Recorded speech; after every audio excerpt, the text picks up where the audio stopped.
तोहरा प्यार में दिलवा हम हार गईनी, तोहरे खातिर दुनिया भुला गईनी। तू बेवफा बन के छोड़ गईलू हो, अखियां में आंसू छोड़ गईलू हो।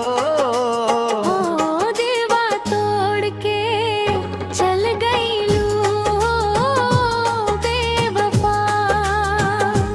काहे इतना दर्द दे गईलू हो बेवफा। जियरा रोवे दिन रात तोहरे नाम से, काहे मोहब्बत के खेल खेल गईलू हो। तू बेवफा बन के छोड़ गईलू हो, अखियां में आंसू छोड़ गईलू हो।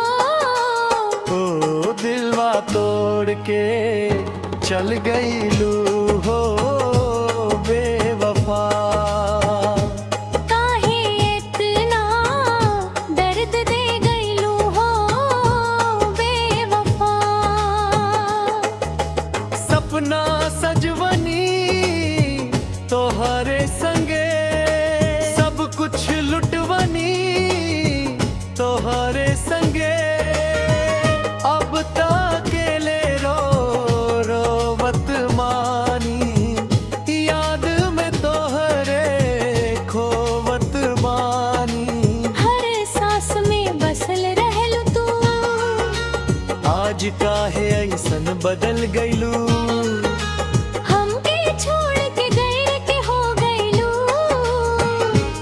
अपना वादा सब भूल गईलू हो। ओरे संगे दिलवा तोड़ के चल गईलू हो बेवफा। कसम खा के भी मुँह कर गईलू हो बेवफा। हम ता जो तोहरे राह तलकत बानी, तू हंसत हंसत दूर चल गईलू। ओ बेवफा।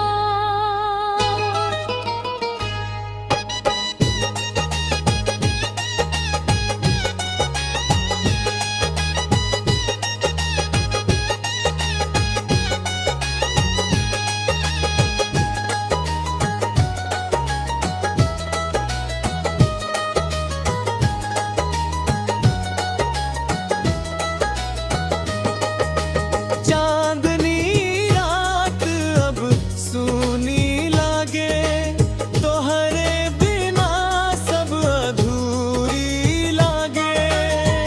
रो रो बिनाई जिंदगी सोनी, टूट गई प्यार की कहानी।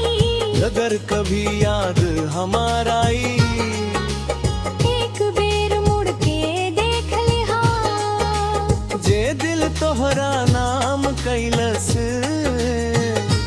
ओके बेवजह मत तोड़ी हा।